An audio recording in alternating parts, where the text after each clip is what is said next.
Hi everyone, welcome back to our channel. చాలా రోజుల తర్వాత మరొక రెసిపీతో మీ ముందుకు వచ్చేసాం. ఆ రెసిపీ ఏంటంటే కోడి కాజ్యం కందనకాయలతో ఒక రెసిపీ అయితే చేయబోతున్నాను. వీటిని శుభ్రంగా కడిగిన తర్వాత ఇలా సపరేట్గా గిన్నెలో అయితే పెట్టేసుకోవాలి. ఎందుకంటే మనం కందనకాయలను అయితే ఉడికించుకుంటున్నాను ముందుగానే. కాజ్యాన్ని అయితే ఉడికించుకోకర్లేదు, ఎందుకంటే మెత్తగానే ఉంటుంది కాబట్టి. అయితే ఈలోగా ఒక ఉల్లిపాయని కూర తీసి పెట్టుకుంటున్నాను. అదేవిధంగా 2 పచ్చిమిర్చి, కొంచెం కరివేపాకు కూడా తీసుకోవాలి.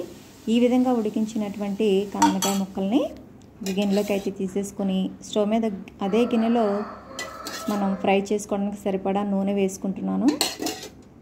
ఈ నూనె కొంచెం హీట్ అయిన తర్వాత ముందుగానే కూర తీసి పెట్టుకున్నటువంటి ఉల్లిపాయ, పచ్చిమిర్చి, కరివేపాకు కూడా వేసేసుకుని ఇవి మంచి కలర్ వచ్చేంత వరకు వేపుకున్న తర్వాత ఇందులో కొంచెం అల్లం వెల్లుల్లి పేస్ట్ వేసుకోవాలి. ఇది కూడా పచ్చి వాసన పోయేంత వరకు బాగా ఫ్రై చేసుకొని మనం ముందుగానే ఉడికించి పెట్టుకున్నటువంటి కందనకాయ ముక్కలు, కాజ్యం ఉడికించినటువంటి కందనకాయ కాజ్యం కూడా వేసేసుకొని 2 నిమిషాల పాటు ఫ్రై చేసుకోవాలి.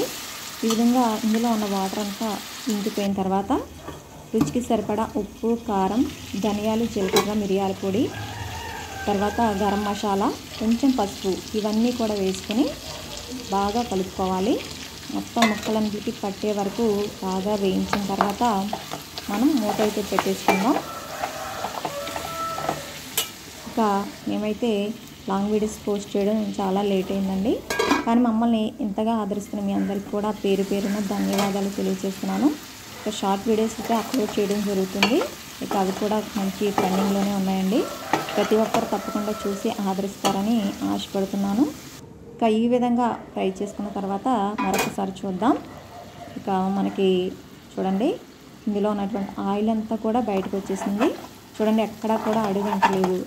ఈ విధంగా మనం కొంచెం ఫ్రై చేసుకున్న తర్వాత మొత్తం అంతా బాగా కలిపి దీంట్లోనే ఇప్పుడు కొంచెం కొత్తిమీర అయితే వేసేసుకుందాం. ఎక్కువ మసాలాలు ఏమీ వాడుకోలేదండి, అన్నీ కూడా నేను తక్కువగానే వేసుకున్నాను. అంటే మేము కారం తక్కువ తింటాం కాబట్టి తక్కువ వేసాను. ఎక్కువ తినేవాళ్ళు కొంచెం స్పైసీగానే చేసుకుంటే చాలా టేస్టీగా ఉంటుంది. ఇక మనకి కాజ్యం కందనకాయల కర్రీ అయితే రెడీ అయిపోయింది. Thanks for watching.